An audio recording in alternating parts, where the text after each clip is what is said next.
point to where ideology ruptures within the medium. Yes, so we're using a film each episode to launch a kind of more theoretical discussion rather than a critical or artistical analysis discussion. Maybe we should just outline again for anybody who's new listening, our second listener or our first listener potentially, why you and I should or shouldn't have any opinions on this. I mean, what do you think doesn't qualify us to be? Well, I mean, what qualifies us is that we have no life, and we just really spend a lot of our time looking into these like Freudian ideas and we like reading. You don't have to take our word for us, but you could check it out online, and we might not be too far from some kind of truth from it. Yeah, it's interesting because we were talking about this with some friends yesterday about how some of our friends who are kind of public figures have, over the course of their work, come to their understanding of things via like a public discussion. So it's almost like you come to your own understanding by just putting it out there. Yeah, it's a very complicated field, but it's also kind of forgiving because there's a lot of disagreement into, I mean, we talked about drive and desire and the real, and there's a lot of disagreement into like what those things mean depending on what kind of school you're coming from. Exactly. Even within Freudianism or like Lacan's theory and all that. So it's interesting as well because I mean I kind of feel that there are maybe a few basic insights from the kind of the perspective we're working from. Once those are understood, everything kind of falls into place. Because there's probably quite a lot of repetition in what we're saying, but I feel like once those ideas, and not necessarily, these are just a perspective obviously, and we're kind of big into conflict of ideas and think that that's very important. So this is just a perspective, and it's not necessarily right or wrong, but from this perspective, there are maybe 4 or 5 key insights, and when they're grasped, a whole kind of vision and understanding of the order of things is elucidated. And then in terms of why are we so interested in film? Why are you so interested in film? Well, because particularly films that are within ideology, they fail at some point, and it's sort of they're like mistakes that are generative, and they create some kind of window into how ideology functions for us within capitalism. And that's why I think the medium is like really important, because it has these gaps or points where it doesn't completely function in the right way. So it's kind of like aspirationally like a totalizing artwork, other than we all know that when we look at a picture, it's not attempting to capture the world in its fullness. But film potentially as an ambition is a world creating medium. Yeah, and it's really, I think it's really interesting because you get 2 different types of mistakes. One's from like, I don't know, we talked in the first episode about Chazelle and La La Land, and like it seems to be like very, very coherent sort of film. But there are some gaps there, and we talked about that in the first episode. But there's also kind of like mistakes that are made on purpose, like in The Shining, where you see the helicopter shadow. I mean, obviously they caught that in the cutting room or whatever. But you see these like sort of mistakes that are on purpose, and they're leading towards something that. So there are films that point you towards experiencing a rupture, and films that attempt to paper over a rupture, but in their papering over, expose it potentially.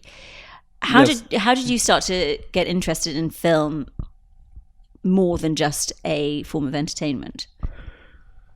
I don't think it was because of this. I just really like movies. And actually, one of the things that I really like the most is the scores for movies. That's something that I've always found very inspiring. Like I remember I had growing up a vinyl of E.T.'s soundtrack, and that's like one of my favorites. Who composed that?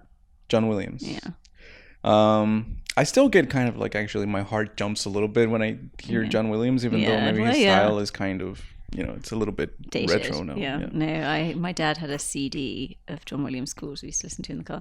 But you come from a musical background, so and also I was exposed to pretty horrific films, because I think that's like probably my favorite genre, like sci-fi and horror.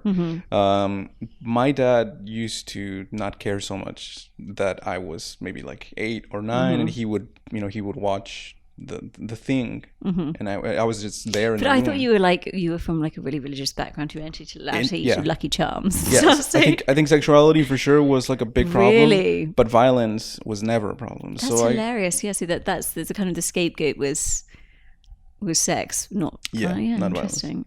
I have to say, I came into film in a kind of roundabout way because I was very much into learning foreign languages as a young person. And as a lazy person, I realized that I could just get really good at languages by just watching like 5 Almodovar movies in a day. Mm-hmm. And then by dint of so much repetition, and also when I was at college, I did a literary degree, but I just have always loved film more than books. And just, it's easier to watch films than books. I'm a very lazy person. But yeah, by dint of watching so many thousands of hours of films, you kind of, we're talking about the dialectical no and the non-dialectical no, you kind of, by just immersing yourself in something, you end up in a different place within that medium. So yeah, I watched films purely for the utilitarian purpose of perfecting my foreign languages. Okay. Yeah, and then just became utterly obsessed and never really had an intention of becoming a filmmaker at all. And suddenly, growing up, I just would have thought I would have just got a normal job. But it was, by dint of immersing myself in trying to get good grades in modern languages that I became obsessed with film. So it was an incredible technology. Yeah. So this theme that we're talking about of the sort of the generative mistakes in films, this particular film is precisely about covering over something that is kind of horrific within the texture of reality. Yeah. So Lynch's work is really interesting, and we had a little brief discussion before we started in terms of where this rupture lies, inside, outside, is in topologically. And you experience, because there is kind of a disagreement around people who are interested in depth psychology versus psychoanalysis. So depth psychology obviously has like a dimension of underneathness. And there's this kind of cliche understanding of Freud that's like, oh, you have the id, and that's like underneath, and you push it down, you repress. But actually, the rupture isn't just underneath, it's everywhere. And so in this film, we can talk about it a bit more in terms of how we enter into this realm that exposes this kind of grotesque, id-like underbelly of reality. But all of Lynch's work is just like imbued with it. Mm-hmm. This kind of estrangement is through all of it. So the film we're talking about is Blue Velvet, which is I guess, what kind of genre would you do? Like a neo-noir psychological thriller film by Lynch. Yeah. Is it your favorite Lynch film? Maybe it's one of the most, maybe with the exception of like Twin Peaks, but it's one of the most accessible films that he's done. I mean, because my introduction to Lynch was Eraserhead. I haven't seen it. Really, really weird, very surreal. I think that still had some kind of coherence to it, because David Lynch's films are maybe excessively coherent to the point that they become sort of... Yeah, exactly. Yeah. I know this is what, we were talking about, again, this dialectic of by being so coherent, it's incoherent. It's funny, I think I was talking to you about working with, music videos for musicians. And I've noticed that, well, often, it's kind of like a trend amongst artists of self-harm as an artist. So wanting to both achieve and not achieve at the same time, having fantasy that achieving some great thing as an artist is going to change your life. And so taking unconscious steps to not allow yourself to actually achieve. This is, every human revolves around this kind of lost object and fantasy of whatever it might be, but you see it a lot in artists. And almost a tell that somebody is going to be one of these self-destructive artists is that they are so proactive, so perfectly hardworking, do everything quote unquote right, but it is in their excessive doing things correctly. Sure. That things like over perfectionism, taking way too much time over things, making decisions that are rationally the right thing to do, but actually really hampering themselves. Yeah. So it's off. We've talked about this a number of times, but often by dint of going so far into a yes or a no, you end up the other side. Yeah. And I think the ultimate realm of X's is dreams. Yeah. And arguably maybe Lynch is like the director that is very, very focused on dreams. Mm-hmm. I think in this film specifically, there's this zoom in, and a lot of critics of the film have talked about this, but there's a zoom into the texture of a backyard, and it starts getting really, really close until you find like this like very noisy underground of where there's a bunch of bugs, and it's just kind of gross and everything. But what's the name of the actress? The Laura Dern. Laura Dern, yeah. Laura Dern has this dream. Yeah. Where there's a bunch of like darkness and there's nothing going on, and then robins, the birds, represent light, and there's a flurry of robins that in the dream come and bring light and love and whatever. And at the end, there's the continuity of reality is restored when there's a shot of a robin that is like eating a beetle, like very clearly the beetles that start the film. So I think the film ends with this happy ending of just like being able to restore seeing reality in a way that is kind of like covering over something that is horrible underneath. So we kind of enter into a realm and then return out of it at the end. But it's funny because we talk about like the grotesque within this realm that Jeffrey enters into via this kind of crime. But the opening, this white picket fence, plasticky perfection of these, I think there's like firefighters that are going past waving at the camera. It's very grotesque and alienating as well. So, and I don't know if you agree with me, but I don't think that. I mean, obviously, kind of, it's sort of like a coming of age story because these guys are like in high school and everything. Yeah. But I don't think that what triggers the whole thing of the coming of age thing, I don't think it's that Jeffrey has sex with Rossellini, is her name, Isabella, or that she has that he has this violent encounter with Frank and his gang. I think it's a fact. Like what he's trying to cover over is his father's heart attack, because that happens at the very beginning. You don't think it's necessarily because basically, the father is this very impotent figure who's just had a stroke and is in this embarrassing condition in hospital. Yep. And you think that the encounter that he has with Frank and the kind of underworld is a covering over of that. Yes, you know why? Not because as soon as the father dies, that's when the camera zoom starts into the grass. As soon as the father has a heart attack, that's what happens. Then he enters in. I feel like it's just one more thing before I forget. Jeffrey has a car, but very weird. Like he's walking through the field in order to get to the hospital to visit his father. At the hospital, and that's where he finds the ear. So I don't know why, like he's kind of like exposing himself to like see what he finds, because it literally looks like he's just walking in some kind of like abandoned field. The ear orifice isn't the entry point; it's the stroke that's the entry point. Well, it's kind of like the edge of the rupture. I guess. Yeah. It's interesting because I guess. Yeah, the idea of it being a coming of age story, obviously this is a sexual awakening. And there are very kind of Freudian elements to the sexual aspect of his relationship with Rossellini and also with Frank's relationship with Rossellini, and also the fact that kind of in order to become a man, Jeffrey kills Frank. Well, not Frank, right? Does he kill Frank or does he kill Frank's associate? At the end. At the end, yeah.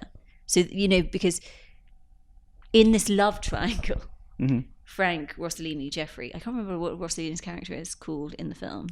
Donna or something? Yeah, begins with a D. That's structurally what happens between the child, the mother, and the father.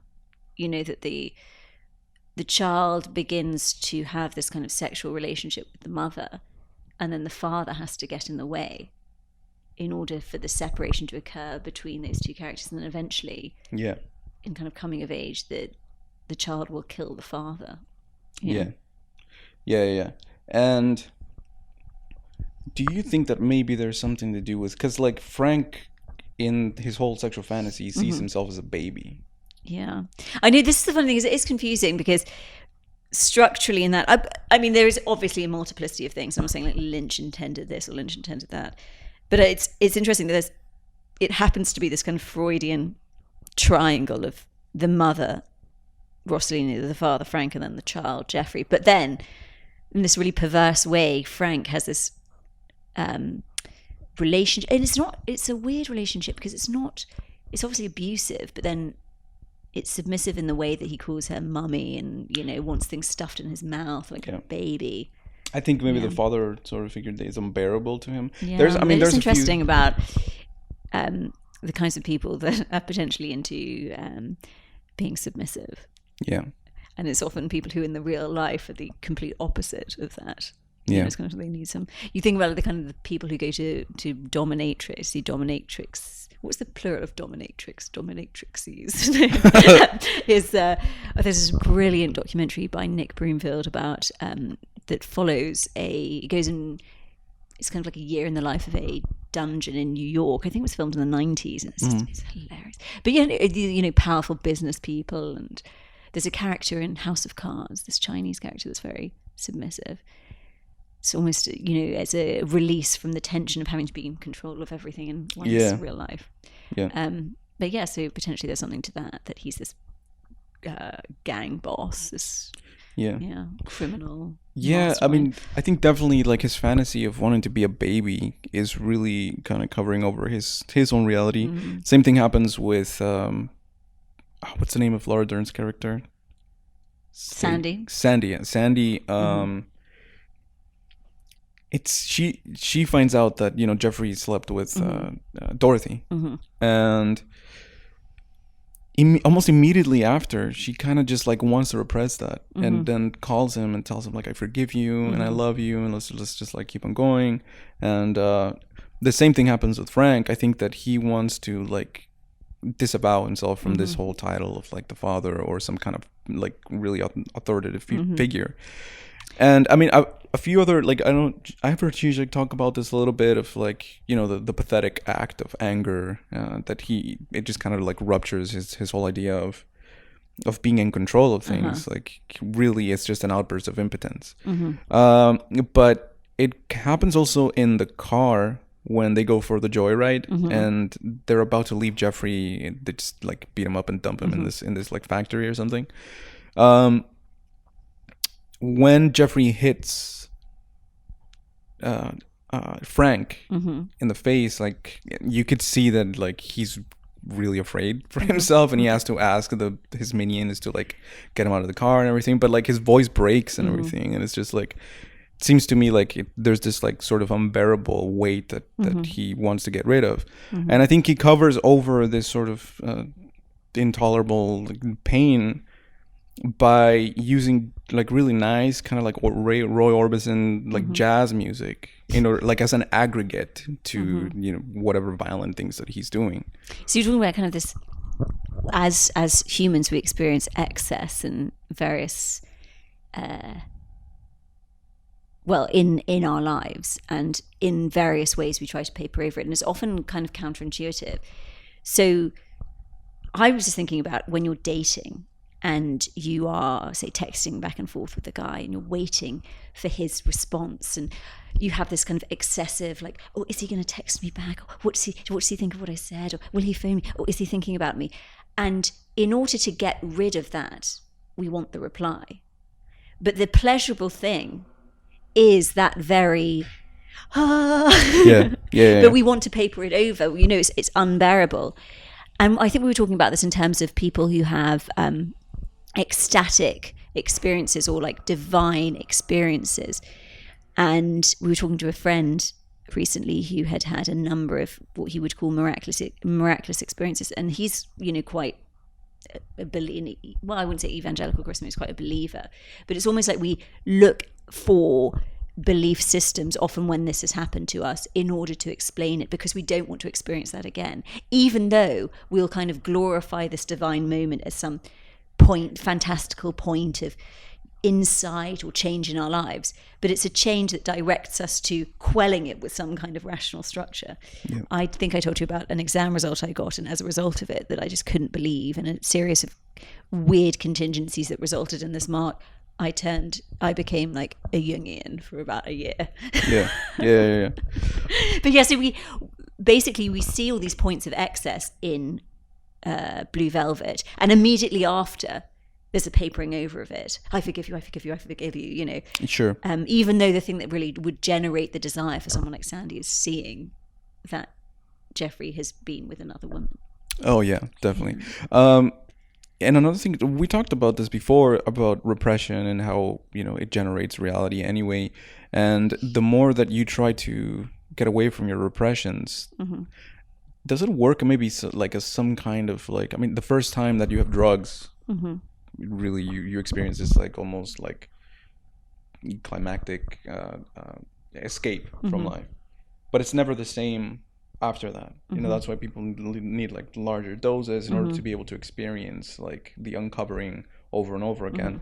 Do you think that maybe this is one of the reasons why Frank sort of has like this very violent outburst when the lip sync is not perfect? Yeah, so the lip sync thing is just funny because it's such an odd scene. And lip syncing, by definition, is such like odd thing. Yeah, air guitar. And it's funny, isn't it? I don't know if this is true, but apparently a lot of like Mulholland Drive was like redubbed to look fake. I think it's funny, you know, this sound and vision, a kind of a lack of melding. You mean the sound? Yeah, so some of the dialogue in the scenes of Mulholland Drive is like unnecessarily dubbed to make it look like odd. Yeah. And I just interesting like lip syncing and yeah, so there's kind of this alienation. It's funny, we've talked a lot about for a project that Adrian and I are making later this year, we're looking at kind of a theme of repetition and how repetition can, you know, this mechanical nature of a person, when you see something or an action taken over and over and over again, you become like completely alienated from it, and it becomes like, is this a person? Like saying a word over. Saying a word over and over, you end up hearing like a sound, and it's like profoundly like disturbing. So having like a separation of sound and speech, I don't know, there's something like weirdly mechanical and off-putting about it. I don't know, but lip syncing is just such a strange thing because it's like, you know, it's not real. And something very comedic about it. Yeah. But I think that trying to get away from your repressions, because Frank, I think, might seem like a very, very excessive person that is trying to like make public his fantasies, and he has no problem just like being very sexual, like in front of his friends, and just like to intimidate and all that. So he obviously needs like a higher dose of which comes up in this whole jazz thing, and that when I'm not sure that he gets into the trance. I think he's completely aware that it's like this discontinuous, like almost very pathetic sort of cover over. But yeah, like when he sees that it's kind of out of sync, the lip sync thing is like he has this outburst, and it's interesting because in Blade Runner, the fact that there's a phasing issue between the hologram and the real woman is not a problem. Do you think that the fact that the covering over is it has mistakes within itself, does that help or is that bad? As in, does it a person maybe experience like some kind of psychotic break if they see the... Yeah, I don't think so. I think that people are aware that their fantasies or the texture of reality that covers over the real is like... I think we're all aware that it's kind of incomplete and it doesn't fully cover anything. But maybe that's the way that it's supposed to work, and that's why it works. Interesting. I'll have to give that deeper thought. But there's definitely... I mean... I've definitely experienced like lilting points as a person where, you know, with like deja vu and things like that, and you kind of feel the whole texture of the world slightly shifting. I don't know if you've ever experienced that. And it's kind of what I'm not saying it's like some fainting moment like in Blue Velvet with Frank when he experiences the imperfect lip syncing. Yeah. But yeah, there's definitely something about an imminence of the real when the narrative doesn't... But it's funny because we talk, you're talking about, the almost being aware of the impotence of the fantasy and like the inconsistencies. We are aware of it. And almost the overly perfect narrative structure of Lynch, this over-rationalization, as in too perfect fantastical structure, is alienating as well. Yeah. Yeah. It's interesting. So I'm staying at an Airbnb 2-3 minutes from here.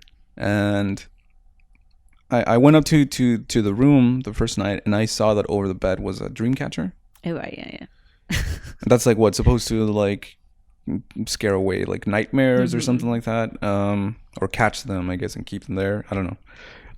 But it's interesting that in the movie Jeffrey's having some sort of nightmare, and he doesn't have a dream catcher in his wall. He has this very weird, I don't know if you saw it, it's like a mouth. It almost looks like a zombie's mouth that is just like over his bed. I don't know if he's sort of like welcoming, and maybe this goes back to like the coming of age thing, but he's welcoming sort of like nightmares into his life, because he has a very sort of weird drive to want to be close to danger. Like, I mean, it's his idea immediately that he wants to break into the apartment. I mean, maybe he wants to like gain the approval of Sandy's father. But he obviously has like this death drive to like want to be close to danger. And I don't know what that's caught. to do with the impotent father. It's kind of like, I'm going to be so dangerous, and I'm going to be so dangerous. I'm going to be so, I don't know, like, inviting him to be protected, but as in like the further he goes into danger, the more the kind of demand goes high. I don't know. I don't know. But it's funny, the whole bug and insect thing, the fact that he poses as an exterminator, like, and then the opening scene with the kind of beetles under the grass. Yeah, there's something interesting about insects. But I don't know if you're. Yeah, I'm not saying that the mouth is just like casually in the room. No, like it's literally over his bed, and it's the only thing that you see, and there's a zoom into it and everything. So I don't know. It's like it's almost like a perverse dream catcher or something like that. I mean, it's definitely a perversion in the film. Yes. Yeah, it's very graphic. Yeah. What about, do you have an opinion of Mulholland Drive? Actually, I don't remember Mulholland Drive very well. It's been quite a few years since I saw it, but we should probably talk about that one at some point. Well, at some point. No, it's funny. I have to say, I first watched Mulholland Drive when I was like maybe 12 or 13, and 12 or something. And I had a sleepover with some friends, and we were going to watch some VHS, probably it was at that stage, in my parents' house, and we thought, let's watch something cool that looks like a great Hollywood movie, and Mulholland Drive looked like that. And then just watching it, being like, what the fuck am I watching? It was just interesting about the idea of fantasy, the impotence of fantasy, the two-dimensionality of fantasy, how fantasy functions. Yeah. But maybe we'll do a whole separate episode about that. Yeah. Yeah, I'm just going to recheck my list of ideas. I made notes before we started. So yeah, do you have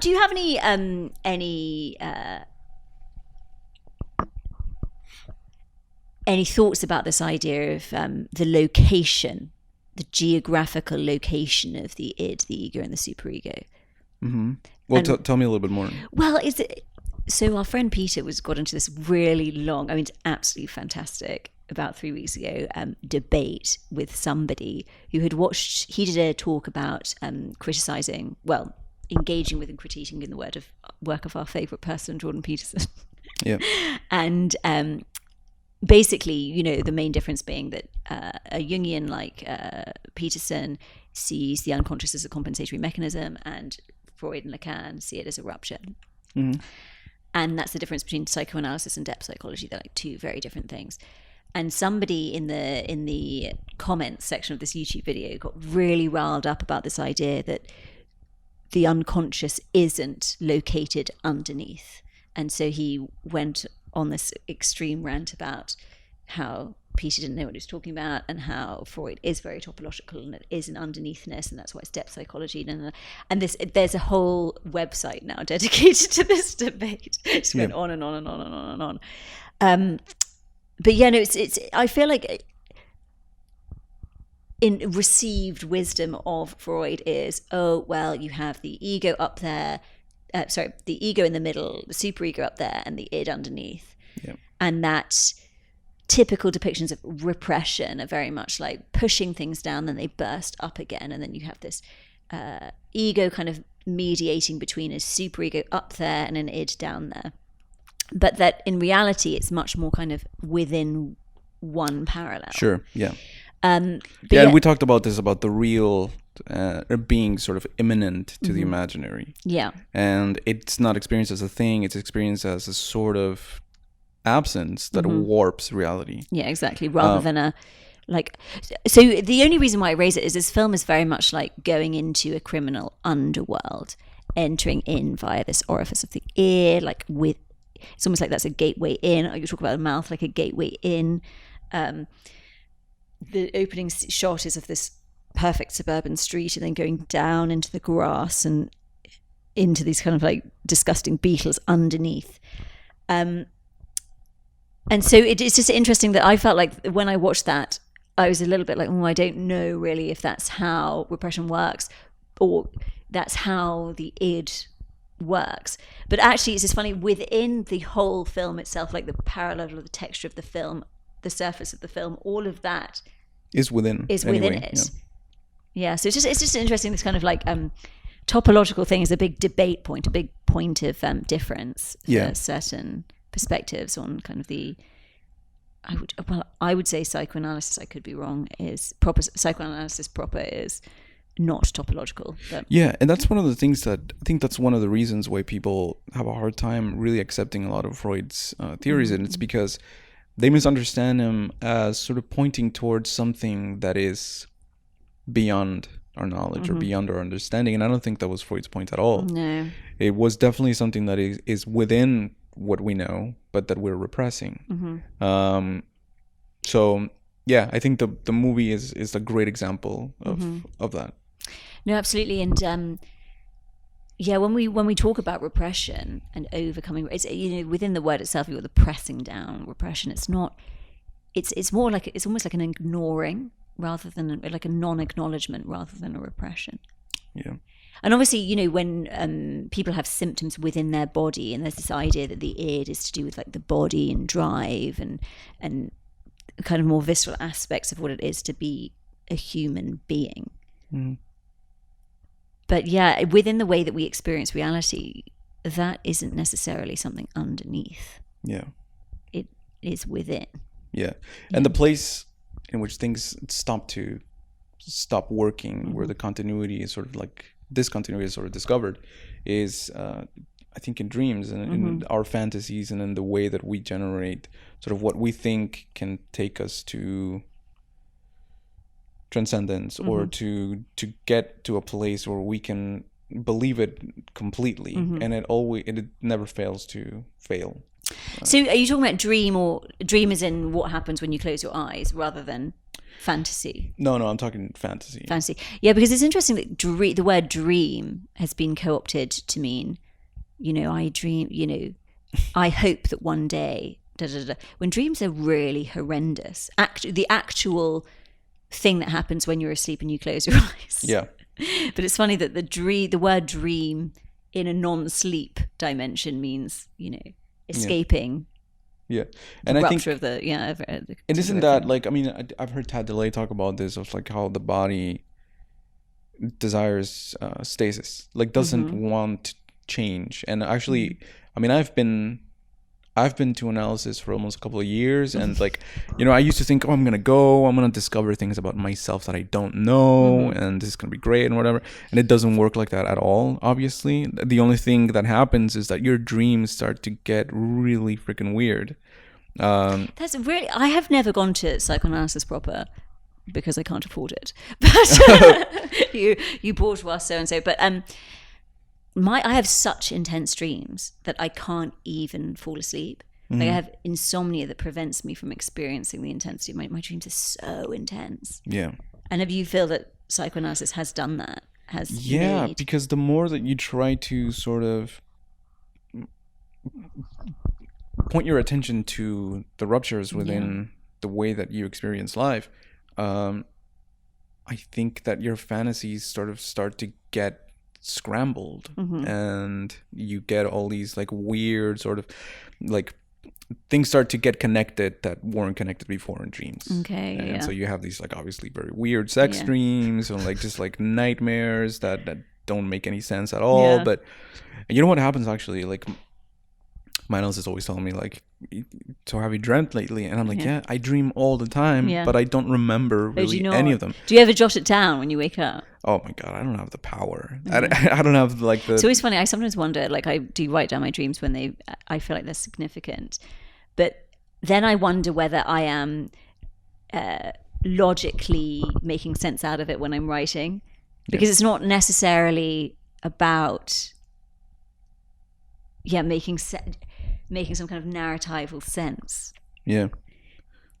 But we were talking about how one thing that I think is interesting, that Lynch does all these things, explores all these things in the narrative medium. I love the narrative medium. It's this completely arbitrary, like overly logical system. But that's how we experience life when we're awake. We overly logicify. Yeah. I don't know. We turn logical things in order to be able to cope with them. And then, the dream is just this. It's funny that you say things are like become amalgamated. You often get like several scenes or several times from your life that are constructed together, say like in a house. I remember I had a dream recently about boarding school, and I went to different boarding schools, but the school that I was at in my dream was this amalgamation of everything there at the same time. Yeah. This kind of crushing of temporality. Yeah. I think that maybe Lynch is very aware of this, like the way that dreams work in order to cover over something. And it's, have you seen the dream or fantasy work to cover over something? Well, I think maybe both. I mean, they're kind of interlinked, but Lynch, I don't know if you saw the documentary that they made.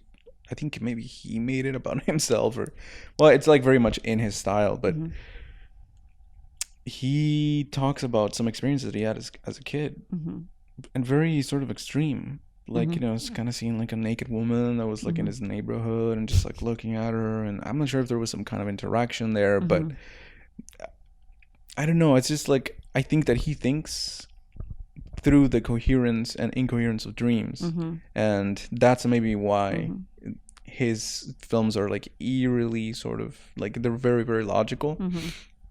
It's like, interesting that this film is almost like a procedural, like a crime procedural, where it's like this happens, then he finds this clue. Like the detective genre is like the most logical genre, where you have a certain reveal or clue that leads to another action, and this cascade of facts that lead to an insight at the end. And it's interesting that Blue Velvet has that kind of structure to it. Yeah, he's obviously, well, actually, I mean, I don't know, but he seems like maybe he's kind of psychotic. But his mom, he told a story about how his mom, I'm not sure if she was an artist, but she was buying like a bunch of like coloring books for all his kids, and he has like brothers or whatever. And that his mom specifically told him, "I'm not gonna buy you coloring books." Like he just gave him like blank pieces of paper and just colors. So he was like, if I give you a piece of paper that has like an outline that you can just color in, I'm gonna repress your talent or your creativity. That's interesting. So I think that, and that's kind of sad, but at the same time, he said that he's obviously indebted to his mom for making those types of decisions that would. It's funny, we were talking about creativity in borders and kind of arbitrary points of order in order to create a work of art. So I wonder whether not having the lines to color in make him more kind of formally obsessive in his own work, kind of having to impose those borders. Exactly. Yeah. And it's often, like the psychotic in a Lacanian sense often is obsessed with I use the word obsessed, and obsessive is obviously a neurotic, but it's almost overly obsessed with certainty and clarity and absolutes. Yeah. Which has to do with he got into creating sort of the lines that were missing from the page. Yeah, exactly. What do you think about his interest in transcendental meditation? Oh man. I don't know much about it, but I've read, one of my friends has his book that he wrote. It has like a weird title, I forgot, but it's about I know. I can't remember the title. Something about fish or something. Yeah, that's exactly it. Yeah. But I don't I can see why probably he's attracted to this kind of thing, because it's very, I just don't see it. I mean, I know a lot of people that just like have this desire to want to like. I was talking to a friend the other day, and he was telling me how he grew up kind of like in an evangelical place and everything, and he was telling me like, you know what, I hadn't seen him in a while, and he was like talking about his transformation. He was like, I don't really believe in hell anymore. I don't believe in sin. I don't believe in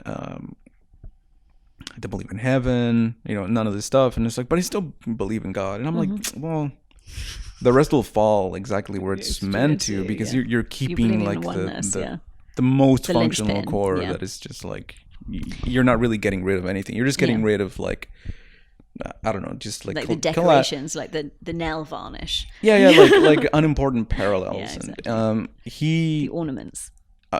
I don't know. Some people, I think that they transpose their belief systems into like unknown territory, but keep sort of like an operating. Sorry? The same formation.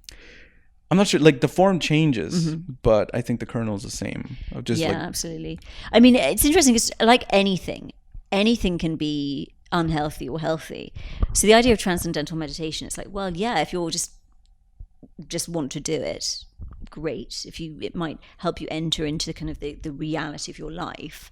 It might help you kind of reflect on things in a way that perhaps gives you clarity as to the condition of your life. It might help you relax.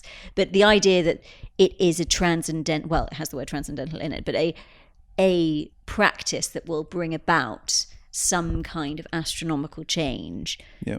I think, when it has that texture to it. Because a lot of people have co-opted in capitalism Eastern, quote unquote, Eastern forms of quote unquote spirituality. So certain forms of meditation that help you relax, or you only need to do 4 hours sleep and then meditate for an hour, and you've made up X amount of sleep, so you're a more productive person in society, in the capitalist society, or using meditation as a way to refresh yourself to be a better worker. I see loads of women my age are into self-care. It's like, yeah, self-care is great. Yeah, have a bath, great. But like, if you're using it as a way to make yourself a prettier, more relaxed, more amenable member of the capitalist system, then it's fundamentally bad. Yeah.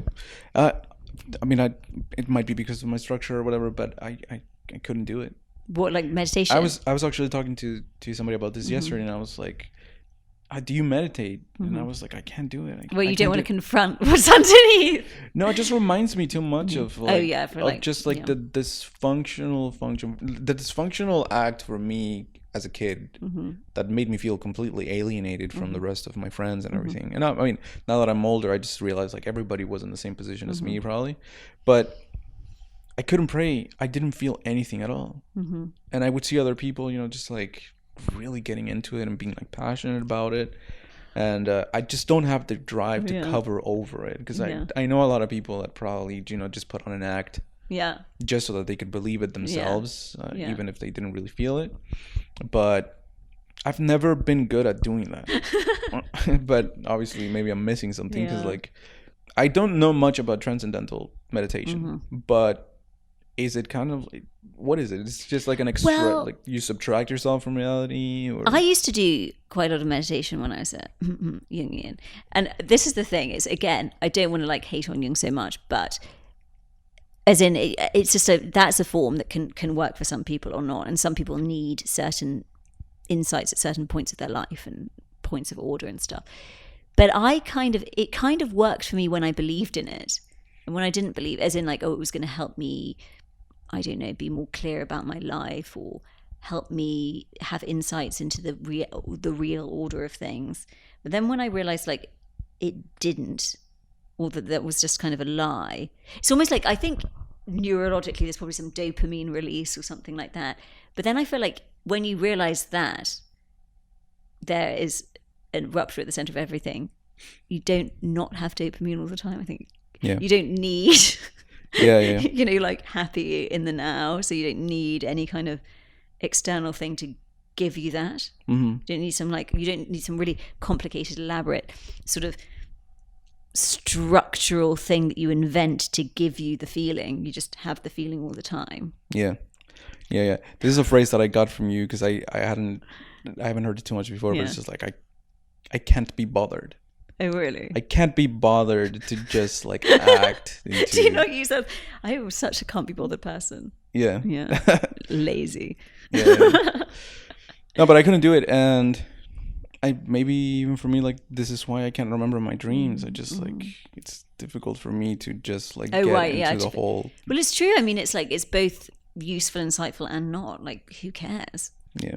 I mean, this is the funny thing with Lynch, because I do find his films like profoundly Freudian and insightful, but then the transcendental meditation thing, I'm like, how does that work? I don't know. It seems like that's kind of a total. I'm not saying that his interpretation of it is, but in wider society, it tends to be it's been co-opted by religions of like New Age religions.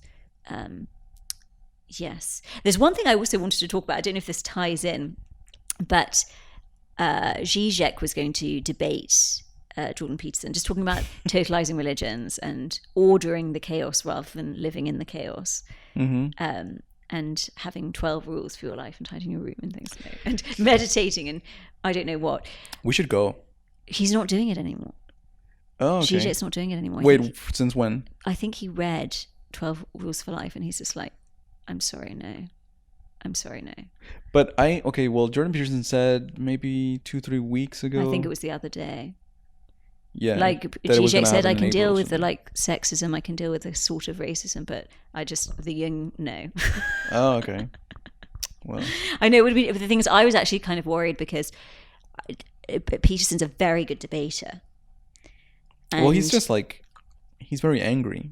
So. Well, he has a certain certainty, and you see this with a lot of. Again, I kind of see conservatives and liberals as like two sides of the same coin. So when you see like an SJW debating a conservative, it's like they're just like punching themselves really because it's all coming out of the same structure. But the conservative debaters, people like Ben Shapiro, are very good debaters because it's hard to explain, but they have all these kind of givens within their. I think and you can't really, when you come from a continental perspective, you can't really debate that because there are certain givens that they're talking about that are just not even raised. So a very clever person can appear to be losing. Like Peter debated Lawrence Krauss, and Lawrence Krauss hadn't read any of Peter's work, and it was kind of like this profound clash of misunderstandings whereby Krauss had not done the work of learning what Peter was talking about. I mean, I think from my perspective, if you share that kind of more continental perspective, it was like clear that Peter won, but it was kind of embarrassing, and I was just worried that it would appear to certain people that Žižek had lost. The comments in the video are interesting. I don't think which video? The debate with Lawrence Krauss. Oh yeah. I don't think that people were like very dismissive of what Pete was doing. Actually, there was like a very interesting comments of people that were there to see Lawrence Krauss. Yeah. But being like, okay, actually, this guy has something to say, something interesting. Yeah, definitely. I think Lawrence Krauss was just like an automatic. He was just doing the same thing that he would have done with a rabbi or some kind of like fundamentalist or whatever. And it's interesting. I saw this Sam Harris versus Deepak Chopra quote unquote debate, and it was funny because was so weird. All of these things emerged, these kind of insights that they had, and they're like, well, why do we if God doesn't exist, then why do we want to? But this like really old school apologetic. I mean, that's like the old. I don't actually know that much about theology, but somebody. There's a God-shaped hole. It's like this has been answered so many times. Mm-hmm. It's just so disappointing. This is why I'm really sad that Žižek's been sick and stuff, because I really think that he has such important things to say, that his stance is so important, and honestly, he's like the only person doing it. And we do have insights that can make profound change happen in society, but we're just not hearing it. I do think that Alenka Zabančić is kind of stepping up to the, how do you say? The plate? Yeah, the plate, right? Plate. That's weird. Yeah. Anyway. I think, isn't that like baseball terminology or something? Yeah, maybe. I don't know. Maybe it's cuisine. Baseball. I don't know. No, but I think she's doing a good job of just kind of like carrying the mantle of that. And Žižek, I said a bunch of times, it's like, she's in charge now. Yeah, And really, yeah, and also Joan Kopiec. I Yeah. think she's doing a good job of just kind of like following through the thread of like the form of thought of Žižek. Žižek is so charismatic and funny and likable that he's such a good delivery mechanism. Yeah. Actually, you put me through the most painfully hilarious, I don't know, half an hour of my life when you sent me this video of Žižek being, I don't know if it was in discussion with an interpretative dancer In the same room. in the same room, and Žižek basically said that it was as bad as, anti-Semitic pogrom ideology. This kind of, as long as I'm at one with myself dancing. I recommend watching it. It is. We should put the link. Yeah, should put the link, but it's a woman that does like interpretive dance, and this is really funny to see. I mean, it's not somewhere that you see someone like Žižek get into. I think that it was because I think it was a Christian college. Yeah, it's this very cool nun who's like written loads of fiction. I can't remember her name. She set it up. It's like, how do we experience the divine or something? Yeah, how do we make the divine rational or something like rationalizing the divine? Explain it, but I think maybe it mostly was like, how do other people see Christianity or religion? And the woman was giving like her take, and then Žižek his. Yeah. No, it was interesting, but it's this great quote: Sally Potter in her film The Party scratched an aromatherapist, and you find a fascist. Yeah. Any kind of totalizing explanation for things. Is by definition kind of fascistic. Anyway. Yeah. All right. Let's end it there. Until next time. All right. Goodbye. Bye.